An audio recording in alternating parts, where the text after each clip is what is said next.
are already rumors about a next-generation Nintendo handheld console fusion platform. Should you wait for that? If you like the games that are already on the 3DS, there's no reason to. If you want a more future-proofed piece of hardware, well, maybe it's a good idea, or maybe you should be looking at another type of product. Nintendo 3DS or PlayStation Vita? Sony and Nintendo are the only two companies making dedicated handheld video game systems.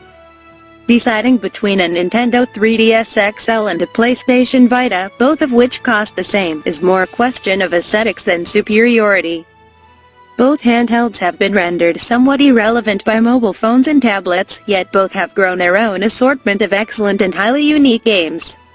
You could own both and get two distinct, barely overlapping game libraries. The Vita has the superior hardware, has a more modern phone-like multi-touch screen, and acts as a remote play accessory for PlayStation 4.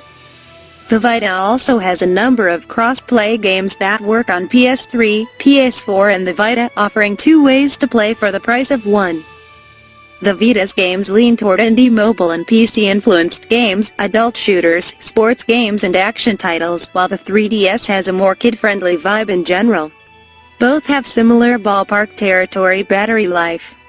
The new Vita Slim has a bit more juice, but so does the 3DS XL. And both the 3DS XL and Vita cost $199. The Vita isn't backwards compatible with UMD disc PSP games, while the 3DS plays all old DS games. Do you have a PlayStation? Get a Vita, unless you value the idea of catching up on Nintendo games on a handheld and having the best of both worlds. Have a kid? Are you a Nintendo type of person? Do you want the best library of games? Get a 3DS. A lot of people who aren't deeply into games might just skip both devices and be perfectly satisfied with a phone or tablet, but you'd be missing out on some fun. Conclusion. Nintendo's secretly great little console is already here.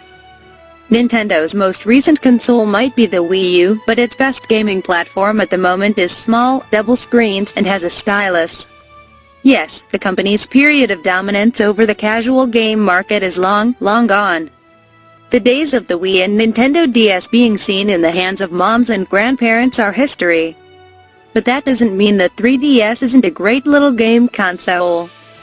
If you ever owned a GameCube, a Nintendo console that had great games but wasn't also ran in the gaming universe at large, consider the 3DS a similar type of experience. If you're into Nintendo